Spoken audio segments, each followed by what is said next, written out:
Bhagavad Gita vertical bar अध्याय 3 कर्मयोग vertical bar सारांश। उलझन में अर्जुन पूछते हैं कि कृष्ण अर्जुन को कार्रवाई करने के लिए प्रेरित करते हुए ज्ञान और समझ के मार्ग की वकालत क्यों करते हैं। कृष्ण फिर 2 मार्ग बताते हैं, ज्ञान सांख्य या ज्ञान और क्रिया कर्म। कुछ लोग पहले रास्ते के अनुकूल होते हैं और दूसरे के लिए। कृष्ण प्रस्तावित करते हैं कि सही कर्म पूजा का दूसरा रूप है और केवल आवश्यक और सही कर्म करने से ही आत्मा को मुक्ति मिल सकती है। महापुरुषों के सही कार्य भी सामान्य लोगों के अनुसरण के लिए एक मानक निर्धारित करते हैं। कृष्ण ध्यान देते हैं कि वे स्वयं कुछ न चाहने या न चाहने के बावजूद कार्य में संलग्न रहते हैं। यदि वह रुक जाता तो मानवजाति उसके उदाहरण का अनुसरण करती और निष्क्रियता के जाल में फंस जाती।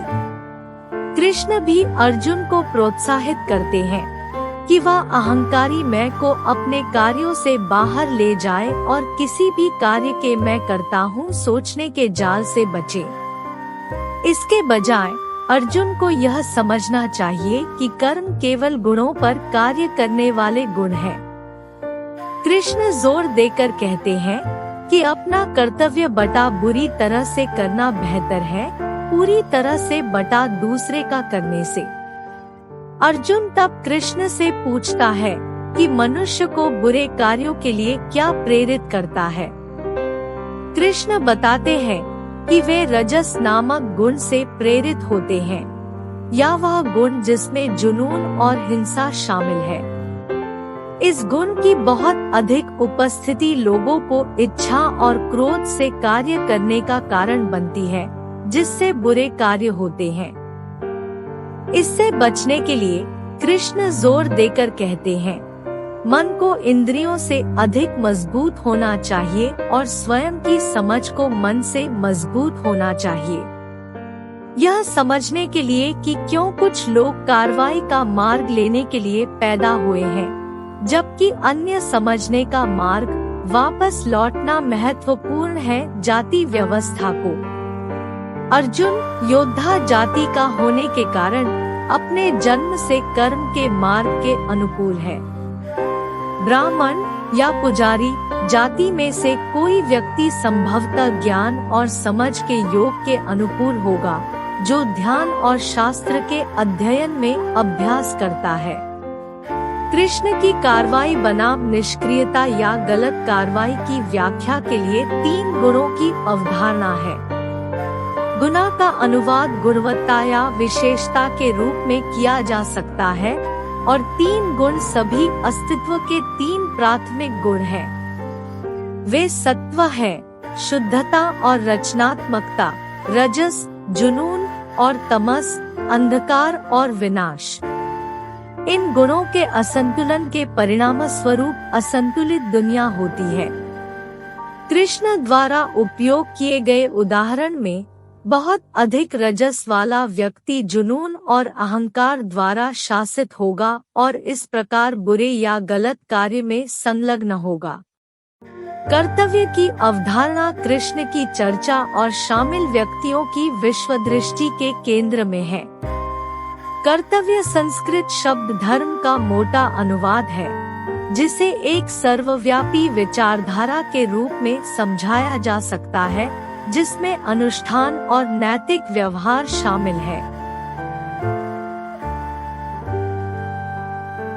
जैसा कि कृष्ण इन श्लोकों में बताते हैं, धर्म की उपेक्षा के बुरे सामाजिक और व्यक्तिगत परिणाम होंगे। अर्जुन अपनी क्षमता के अनुसार अपने धर्म का सम्मान करने का प्रयास करता है। वह यह समझने के लिए संघर्ष करता है कि उसका सच्चा कर्तव्य कहाँ है और वह इस स्थिति में पूजा कैसे कर सकता है। कृष्ण समझाते हैं कि अर्जुन का कर्तव्य और पूजा उसके धर्म का पालन करने में निहित है, जो एक योद्धा के रूप में उसके सामने युद्ध लड़ना है। भगवद गीता में कर्मयोग के बारे में 30 महत्वपूर्ण बिंदु इस प्रकार है। 1. कर्मयोग क्रिया के माध्यम से परमात्मा से मिलन का मार्ग है।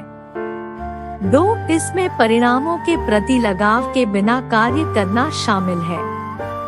3. कर्मयोग कर्म का त्याग करना नहीं है, बल्कि अनासक्त और निःस्वार्थ भाव से कर्म करना है। 4. यह संसार में रहते हुए भी आध्यात्मिक मुक्ति प्राप्त करने का मार्ग है। 5. अपने कर्मों के फल के प्रति आसक्त हुए बिना कर्म को कर्तव्य समझकर करना चाहिए।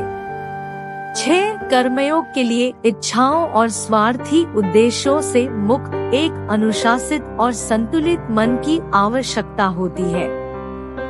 7. ध्यान क्रिया पर ही होना चाहिए, परिणाम पर नहीं।